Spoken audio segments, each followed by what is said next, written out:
நமது குன்றாம்பாடின் தீப்பந்தம் ஒருபோதும் அணைந்து போகாது, அது என்றும் ஒளிர்ந்து கொண்டுதான் இருக்கும் என்ற நம்பிக்கையோடு தான் இந்த பதிவு.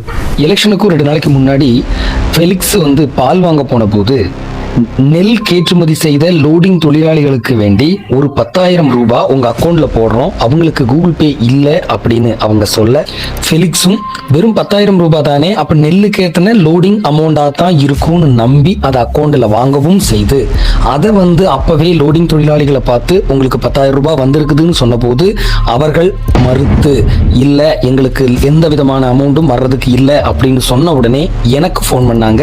எனக்கு போன் பண்ணதும் நான் உடனடியாக போய் பார்த்தேன். ஆமா, ஒரு 10,000 ரூபாய் அக்கௌண்ட்ல வந்திருக்குது, இது ஏதோ ஒரு பிரச்சனை, இதுல ஏதோ ஒரு சம்திங் இருக்குதுன்னு சொல்லி இன்னைக்கு இதை பத்தி பேச வேண்டாம். காரணம், இங்க நம்ம ஃபெலிக்ஸ் அண்ணனுடைய அப்பா இறந்துட்டாரு.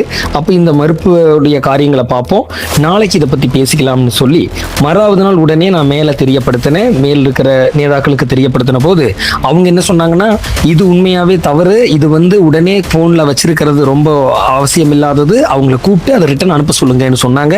அதன் பேர்ல கூப்பிட்டு சொல்லி உடனே அந்த காசை ரிட்டர்ன் அனுப்பப்பட்டது. அந்த நாள் மத்தியானத்துக்குள்ள ரிட்டர்ன் அனுப்பிட்டோம். மறுப்பு அடக்கம் பண்றதுக்கு முன்னாடியே அந்த காசை ரிட்டர்ன் அனுப்பியாச்சு. இதுதான் நடந்தது. பின்ன 1 லட்சம் ரூபாய் உங்க அக்கௌண்ட்ல ஏத்தி விடுறேன்னு சொல்லி இருந்தா ஃபெலிக்ஸ் கொஞ்சம் யோசிச்சிருப்பா. அப்படி இது வெறும் 10,000 ரூபாய் தானேன்னு சொன்ன போது நெல்லுக்கு ஏத்தி இறக்குறதுக்கு உண்டான அமௌண்ட் இந்த 10,000 8,000 இதுவரை வாங்கிட்டு தான் இருக்காங்க, போயிட்டு தான் இருக்குது. அப்ப அதன் பேர்ல தான் இது ஓகே சொல்லி ஃபெலிக்ஸினுடைய அக்கௌண்ட்ல இந்த பணம் பெறப்பட்டது. அது அப்படி ஒரு அமௌண்ட் வர்றதுக்கு இல்லைன்னு தெரியப்பட்ட உடனே திருப்பவும் அனுப்பப்பட்டது. இதுல வேற எந்த விதமான உள்நோக்கமும் இல்லை.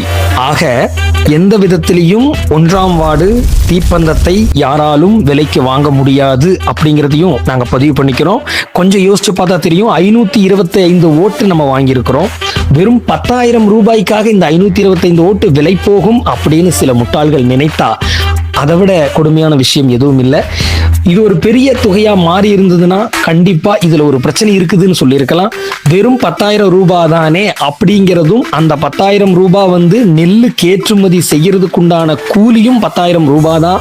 ரெண்டும் ஒட்டு போனதுனால நிமித்தம் தான் ஃபெலிக்ஸினுடைய அக்கௌண்ட்டுக்கு இந்த பணம் போகப்பட்டது. அதுல மாற்றம் இருக்குது. அப்படி லோடிங் பைசா வர்றதுக்கு இல்லை, அதை நாங்கள் நேரத்திலேயே வாங்கிட்டோன்னு லோடிங் யூனிட் செக்ரட்டரி சொன்ன உடனே இந்த பணம் திருப்ப அனுப்பப்பட்டது. அதனால இதுல எந்த விதமான உள்நோக்கமும் அவங்களுக்கு இல்லைங்கிறத என்னுடைய சார்பாக நான் தெளிவுபடுத்திக்கிறேன். நன்றி.